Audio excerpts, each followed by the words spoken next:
Hello नमस्कार मेरे प्यारे दोस्तों, निमी टेक्निकल परिवार में आप सभी का हार्दिक स्वागत है। दोस्तों डीआरडीओ सिप्टम 10 30 सितंबर 2019 शिफ्ट फर्स्ट में जो आपका एग्जाम हुआ था, उस एग्जाम में पूछे गए प्रश्नों को दोस्तों आज हम मिल करके डिस्कस करने वाले हैं और आसान कॉन्सेप्ट के साथ दोस्तों उसका एनालाइज में आप तक पहुंचाने वाला हूं। और हाँ दोस्तों, घायल तो यहाँ हर परिंदा है मगर जो फिर से उड़ सका वही जिंदा है। दोस्तों जिंदगी सिर्फ इसको नहीं कहते, जिंदगी का मतलब सिर्फ जिंदा रहना नहीं दोस्तों, जो जिंदगी को जिंदा दिली तरीके से जीता है वही असली जिंदगी कहलाती है।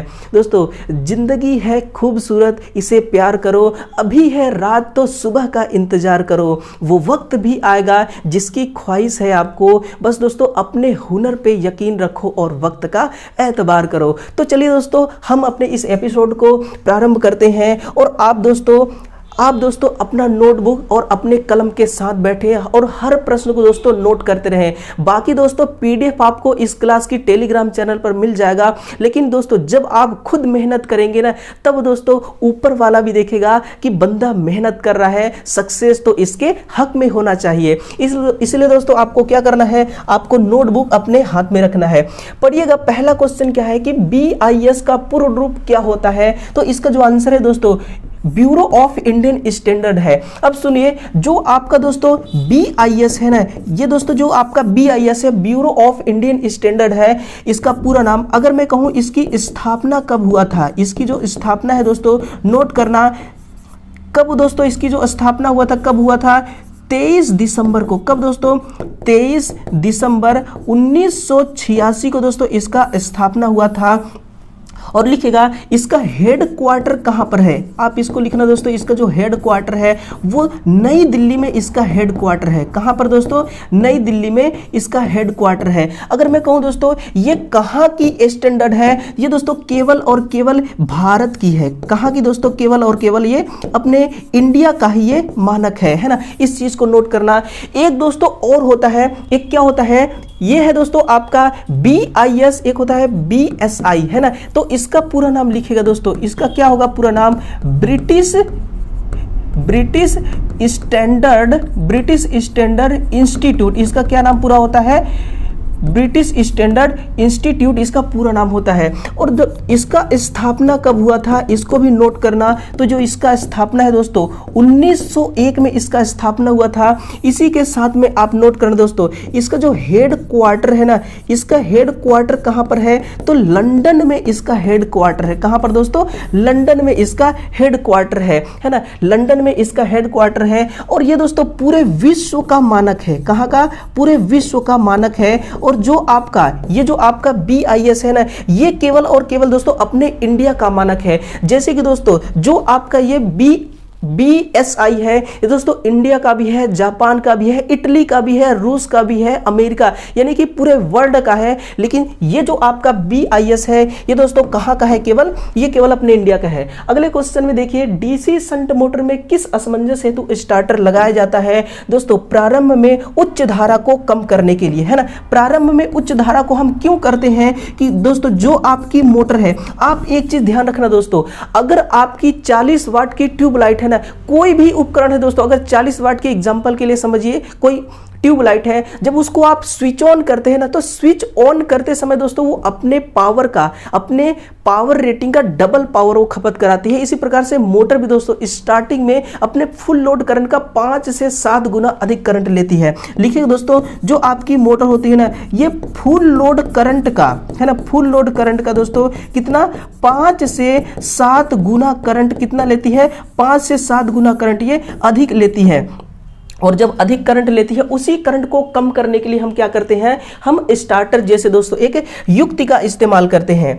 अगला क्वेश्चन है कि ट्यूबलाइट किसके कारण झपकने लगते हैं। ये दोस्तों ब्लास्टिंग के कारण झपकते हैं। किसके कारण, ये ब्लास्टिंग के कारण। ब्लास्टिंग क्या है नोट कीजिएगा, ये एक प्रकार का चोक होता है। आप बताइए दोस्तों चोक किस प्रकार की लोड है, तो नोट करना, जो आपकी चोक है ये दोस्तों इंडक्टिव लोड है। कौन सी ये लोड है, ये इंडक्टिव भार है। और इंडक्टिव भार के कारण क्या होते हैं? अक्सर दोस्तों आपने पढ़ा होगा कि जो आपकी पावर फैक्टर होती है ना वो घट जाती है, और जब पावर फैक्टर घट जाती है दोस्तों तो हम क्या करते हैं? सुधारने के लिए समांतर क्रम में एक दोस्तों कैपेसिटर लगाते हैं। क्या लगाते हैं? समांतर क्रम में कैपेसिटर लगाते हैं। अब बताइएगा दोस्तों, जो आपकी ये बैलास्ट है, ये बैलास्ट को हम कैसे कनेक्ट करते हैं? तो लिखिएगा दोस्तों, जो आपकी चोक होती है इसको सप्लाई के श्रेणी क्रम में, है ना, सप्लाई के सीरीज क्रम में हम इसको लगाते हैं। तो आप इसको नोट कर लीजिए।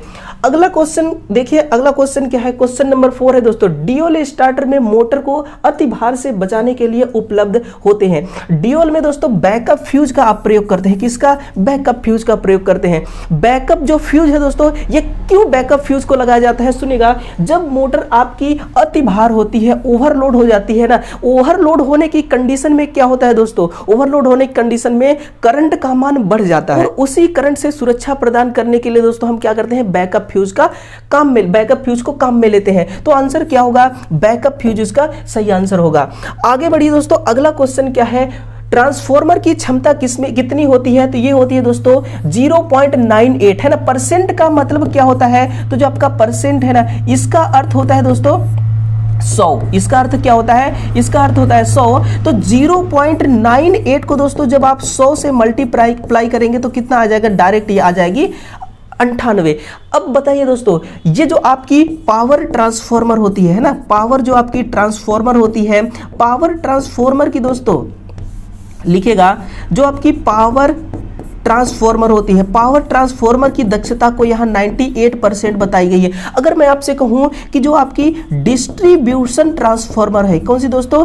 डिस्ट्रीब्यूशन ट्रांसफॉर्मर है, इस ट्रांसफॉर्मर की दक्षता, तब आप लिखिएगा दोस्तों 92%। अगर दोस्तों मैं यहीं पे कह दूं आपको कि बताइएगा आदर्श ट्रांसफॉर्मर की दक्षता, है ना, आदर्श ट्रांसफॉर्मर की दक्षता बताइए, तब आप नोट करना दोस्तों 100%। कितना? 100% आदर्श ट्रांसफॉर्मर की दक्षता होती है। लेकिन दोस्तों आदर्श ट्रांसफॉर्मर जैसे कुछ भी नहीं होता। आदर्श ट्रांसफॉर्मर सिर्फ दोस्तों हमारे सोच में है, हमारे लफ्जों में है। जिस प्रकार से दोस्तों प्यार, मोहब्बत, इश्क, प्रेम, ये सब क्या है? ये सब फीलिंग्स है। ये सब क्या है दोस्तों? ये सब फीलिंग्स है, ये हमारे अंदर होती है ना, हम इसको फीलिंग करते हैं। बस इसी प्रकार से ट्रांसफॉर्मर भी दोस्तों एक फीलिंग, आदर्श ट्रांसफॉर्मर भी एक फीलिंग वाली बात है कि आदर्श जैसे कुछ चीज होता नहीं है। हमें फीलिंग नहीं दोस्तों, हमें ट्रांसफॉर्मर फिजिकल रूप से चाहिए, क्योंकि हम उससे हम काम में लेंगे, उसको हम यूज में लेंगे, है ना। तो इस प्रकार से इसका आंसर क्या होगा?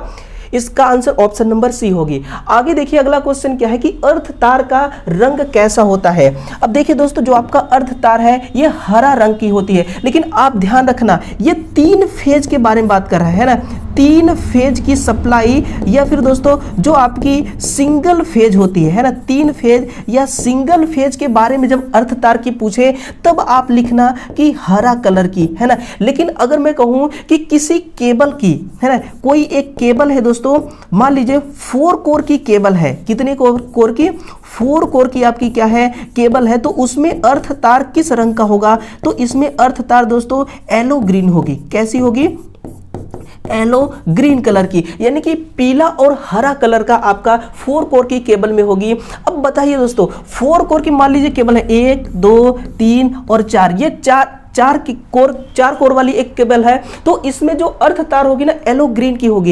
येलो ग्रीन का क्यों होता है इसको थोड़ा समझिए दोस्तों। मान लीजिए आप दोस्तों, मानिए ये एक ग्रीन कलर है, ये क्या है? ये ग्रीन है, और इसी में येलो भी मिक्स है, इसी में दोस्तों येलो भी मिक्स है। तो हम इसलिए करते हैं कि जो केबल होती है हमेशा दोस्तों ज्यादातर अंडरग्राउंड केबल के लिए, अंडरग्राउंड पावर ट्रांसमिशन के लिए केबल को काम में लेते हैं।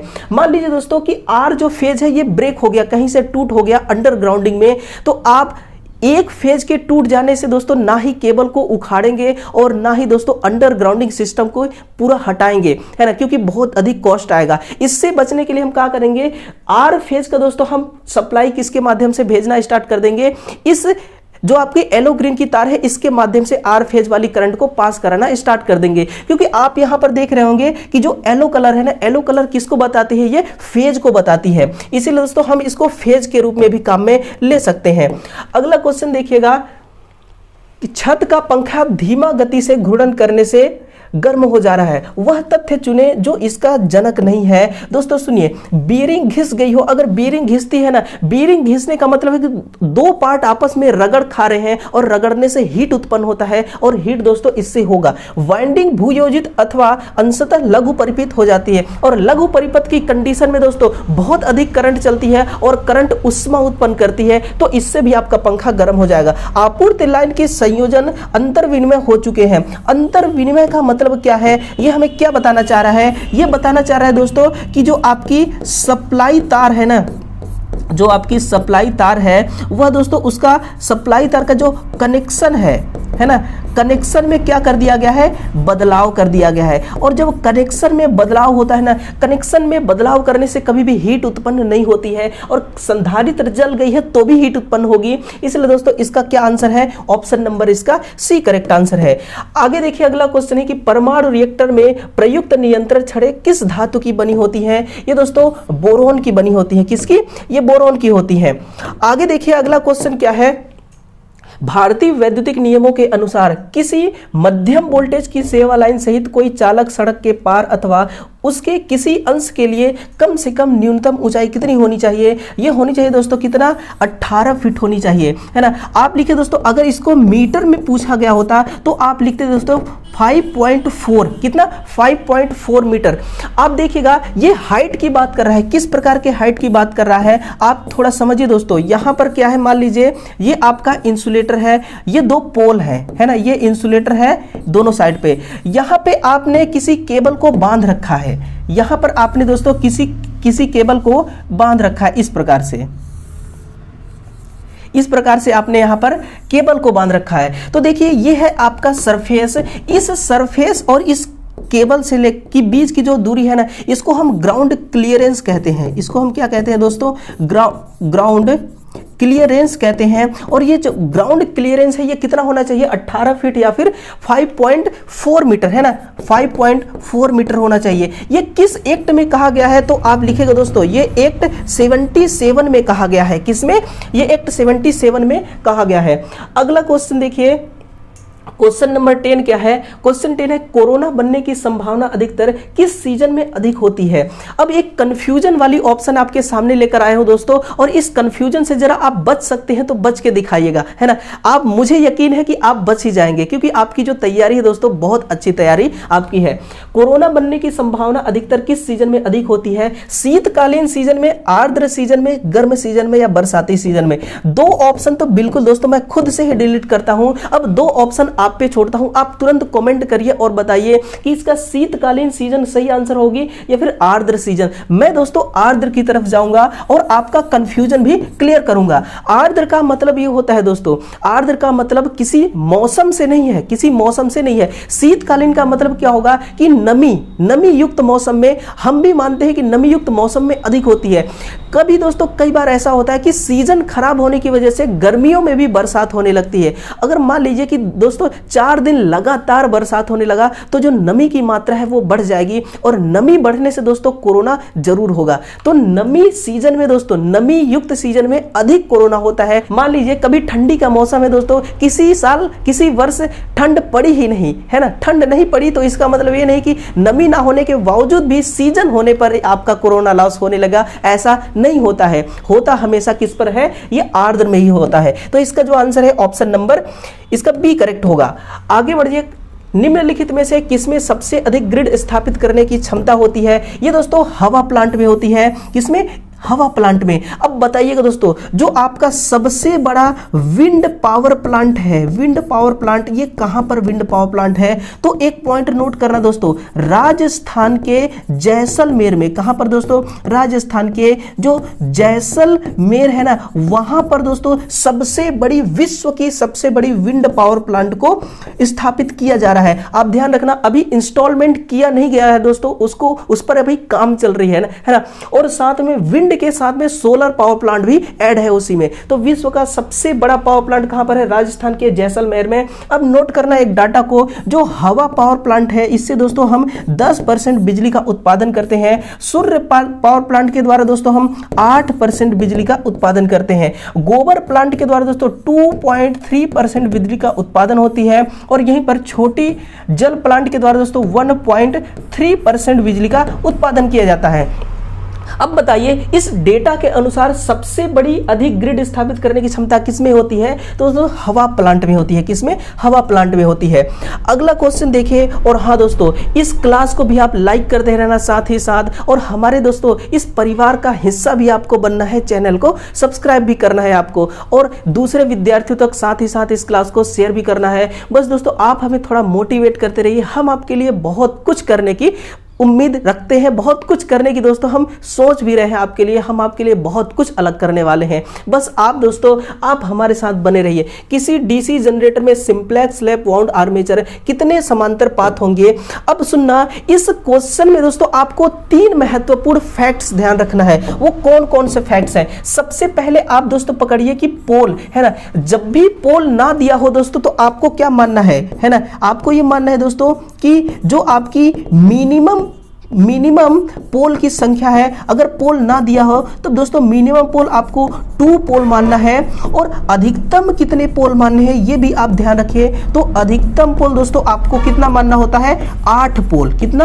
अधिकतम 8 पोल। और मिनिमम दोस्तों कितना? मिनिमम 2 पोल। तो यहां पर पोल दिया नहीं है तो आपको 2 पोल मानना है। तो कितने समांतर रास्ते होंगे? 2 समांतर रास्ते होंगे, पहला। और दूसरा क्या रखना है आपको ध्यान की, आर्मेचर में वाइंडिंग किस प्रकार का किया गया है? लैप वाइंड किया गया है। तो जितने पोल होंगे उतने ही समांतर रास्ते होंगे। यहां से भी क्लियर होगा कि 2 होंगे। और फिर आपको क्या ध्यान रखना है? सिंप्लेक्स है ना, सिंप्लेक्स, ड्यूप्लेक्स, ट्रिप्लेक्स, क्वाड्रप्लेक्स। तो सिंप्लेक्स में कितने रास्ते होंगे? सिंप्लेक्स का मतलब होता है 1 और ट्रिप्लेक्स का मतलब 3 है ना। इस प्रकार से आपको ध्यान रखना है। तो आंसर तो इसका ऑप्शन नंबर डी करेक्ट होगा, है ना। आप इस तरह से मैच कर सकते हैं। आगे बढ़िए, अगला क्वेश्चन है, निम्नलिखित में से किसको सुचालक की कक्ष में रखा गया है? दोस्तों हम ताम्र को रखें। किसको? ताम्र को। ताम्र क्या है? ये एक प्रकार का दोस्तों चालक होती है। और इसका जो गलनांक है, गलनांक नोट कीजिएगा, गलनांक इसका कितना माना जाता है? 1083 डिग्री सेल्सियस इसका गलनांक है। कपड़ा क्या है दोस्तों? एक प्रकार की ये इंसुलेटर होती है। और इसका लिखिएगा, इसकी तापमान सहनशीलता कितनी होती है? 95 डिग्री सेल्सियस। कितना? 95 डिग्री सेल्सियस इसकी तापमान सहनशीलता होती है। अगला क्वेश्चन देखिएगा, क्वेश्चन नंबर 14 क्या है कि डीसी इंजन में आर्मेचर प्रतिक्रिया का क्रॉस मैग्नेट असर कैसे निरस्त किया जाता है? ये दोस्तों कंपनसेटिंग वाइंडिंग डालकर। कैसे? कंपनसेटिंग वाइंडिंग डालकर। इसके अलावा लिखिएगा, जो आपकी आर्मेचर प्रतिक्रिया है ना, इस आर्मेचर प्रतिक्रिया को दोस्तों समाप्त कैसे कैसे किया जाता है? Slot stacking. सबसे पहला क्या है दोस्तों? Slot stacking. स्टैकिंग का मतलब क्या होता है दोस्तों? पोल को टुकड़ों में विभाजित करना। किसमें? पोल को टुकड़ों में विभाजित करना। यही दोस्तों क्या कहलाता है? पोल स्टैकिंग कहलाती है। तो आप इसको नोट करना कि पोल स्टैकिंग करना। और दूसरा क्या है दोस्तों? दूसरा है आपकी पोल चैम्फरिंग, है ना, पोल चैम्फरिंग करना। और चैम्फरिंग का मतलब क्या होता है? तो चैम्फरिंग का मतलब होता है दोस्तों पोल को तिरछा करना। पोल को तिरछा करना, यही पोल चैम्फरिंग कहलाती है। और एक और पॉइंट लिखेगा, पोल कोर स्लॉटिंग। पोल कोर स्लॉटिंग। जब पोल को दोस्तों, पोल का जो कोर होता है उसको स्लॉट कर देते हैं, जिसको आप क्या कहते हैं दोस्तों? खांचों का रूप देना, है ना। पोल को खांचों का रूप देना। जब खांचों का रूप दे देते हैं तो इस प्रकार से भी दोस्तों क्या होती है? क्रॉस में आपकी आर्मेचर रिएक्शन समाप्त हो जाती है। तो ये सारे विधियां हैं दोस्तों। इन सभी विधियों के द्वारा हम क्या करते हैं? हम आर्मेचर रिएक्शन को समाप्त करते हैं। कंपाउंड डीसी जनरेटर का उपयोग कहां किया जाता है दोस्तों? हम इलेक्ट्रोप्लेटिंग में करते हैं। कहां पर? इलेक्ट्रोप्लेटिंग में करते हैं।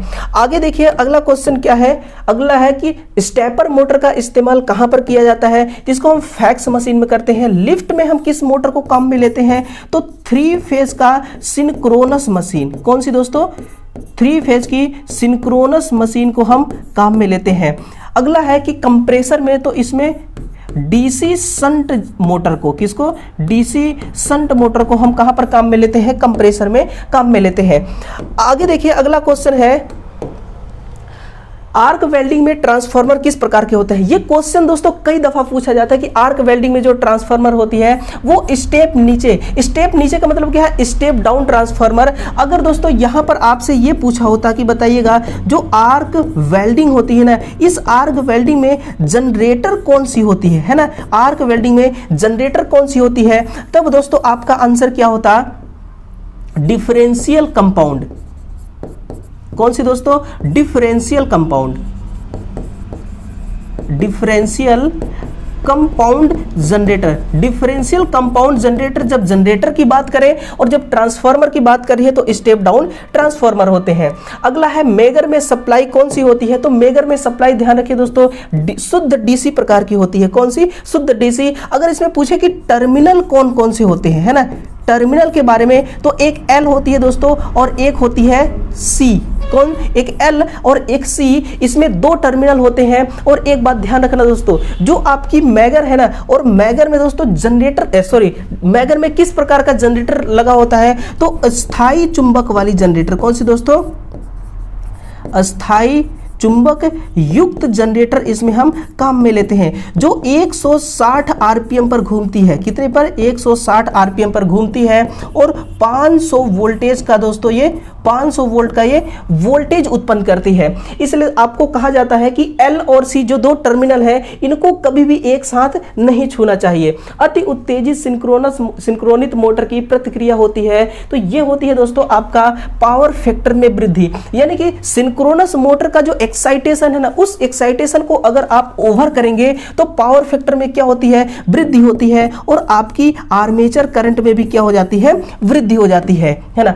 अगला क्वेश्चन देखिएगा, क्वेश्चन नंबर 20 क्या है, आदर्श ट्रांसफार्मर में नहीं होती है। क्या नहीं होती है, इसमें हानियां नहीं होती है। क्या दोस्तों, आदर्श ट्रांसफार्मर में हानियां नहीं होती। अगला क्वेश्चन है, किसी धात्विक रॉड पर जमे पदार्थ का भार संख्या क्या होती है। ये दोस्तों किसके समानुपाती होती है, ये पूछा जा रहा है। तो ऑप्शन नंबर सी को पढ़िए, केवल धारा मान के समानुपाती, केवल धारा की ये समानुपाती होती है।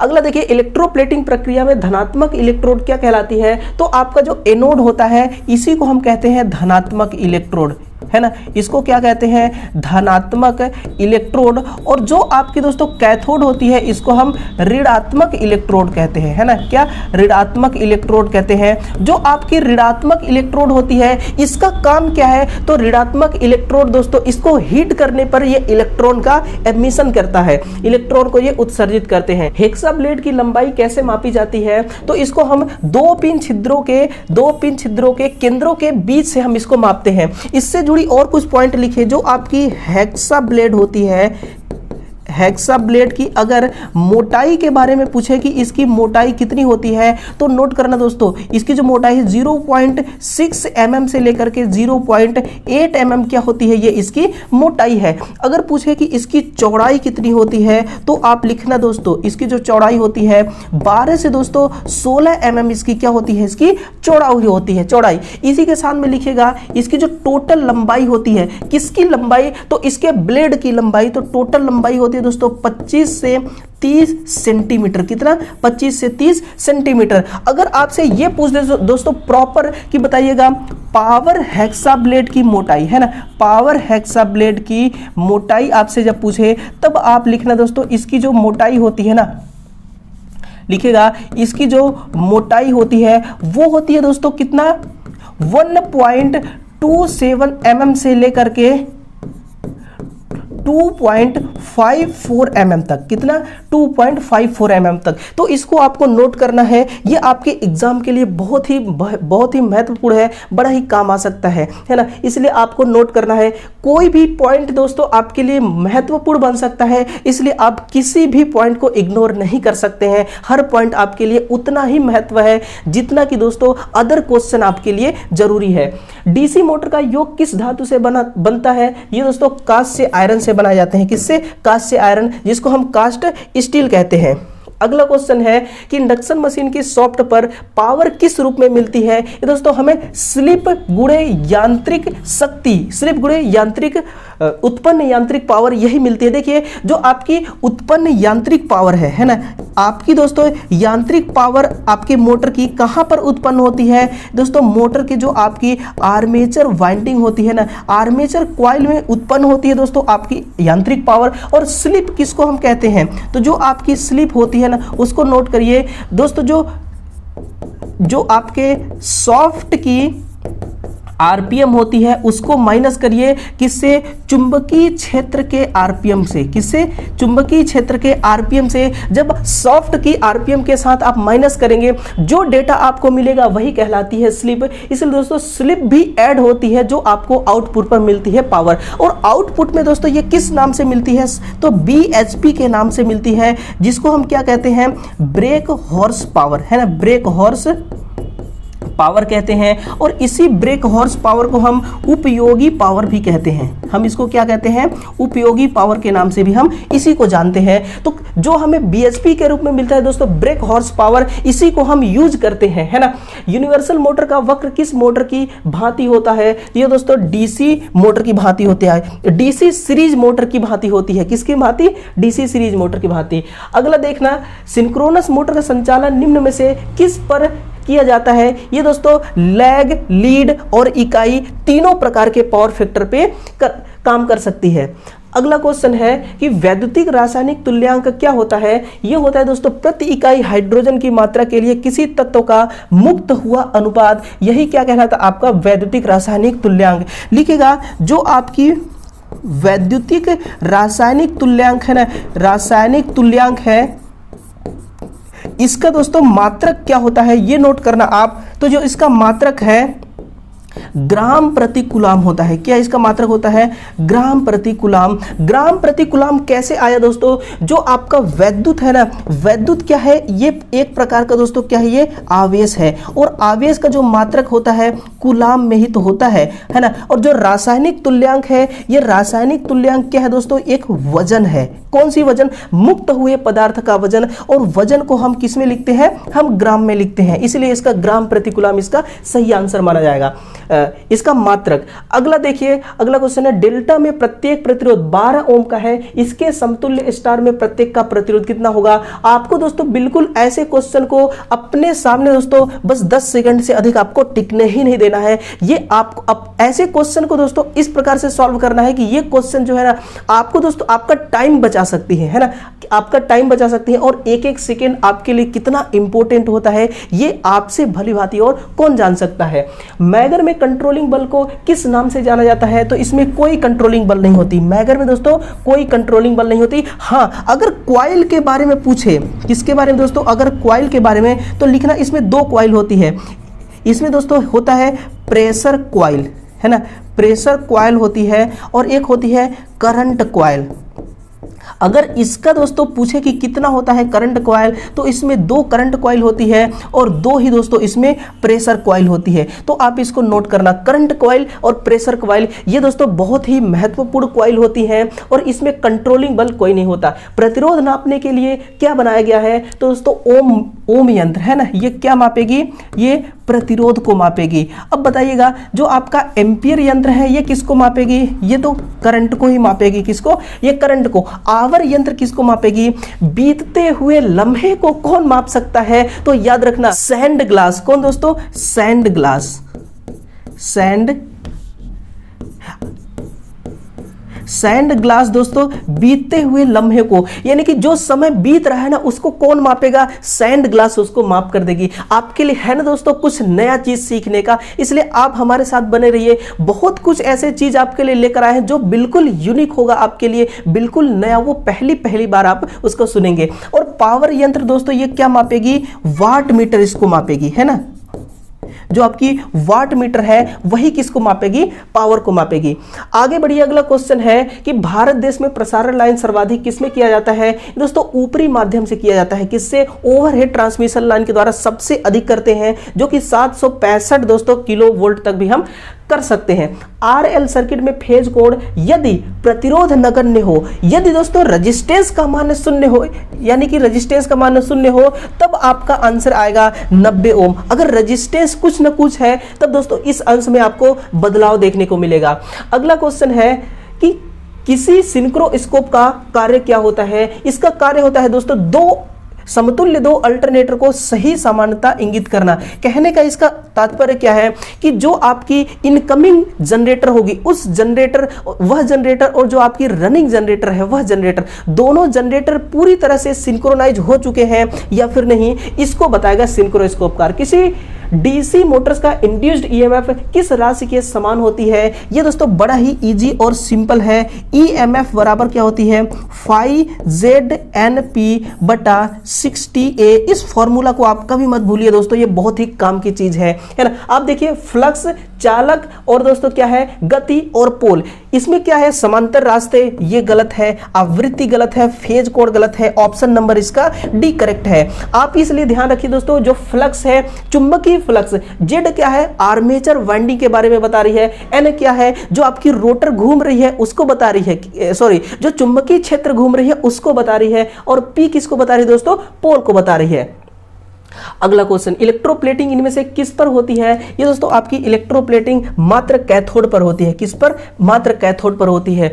आप सोचिए दोस्तों कि इलेक्ट्रोप्लेटिंग आपको कार्य करना है। इलेक्ट्रोप्लेटिंग कार्य करने के लिए मान लीजिए कि एक सिस्टम है, उस सिस्टम के अंदर दोस्तों इस प्रकार से दो स्लॉट बने हुए हैं। ये मान लीजिए आपका कैथोड वाली स्लॉट है और एक आपका एनोड वाली स्लॉट है ना, एक है आपकी एनोड वाली स्लॉट। आपके पास दोस्तों एक चांदी है, क्या है आपके पास एक चांदी, इस चांदी के ऊपर आप सोने का पानी चढ़ाना चाहते हैं। किसका, सोने का पानी चढ़ाना चाहते हैं। तो बताइएगा चांदी को किस स्लॉट में आप डालेंगे। तो चांदी को हमेशा दोस्तों आप कैथोड वाले स्लॉट में डालेंगे, यही मैं आपको समझाना चाहता था। तो मात्र कैथोड में ही इलेक्ट्रोप्लेटिंग होती है।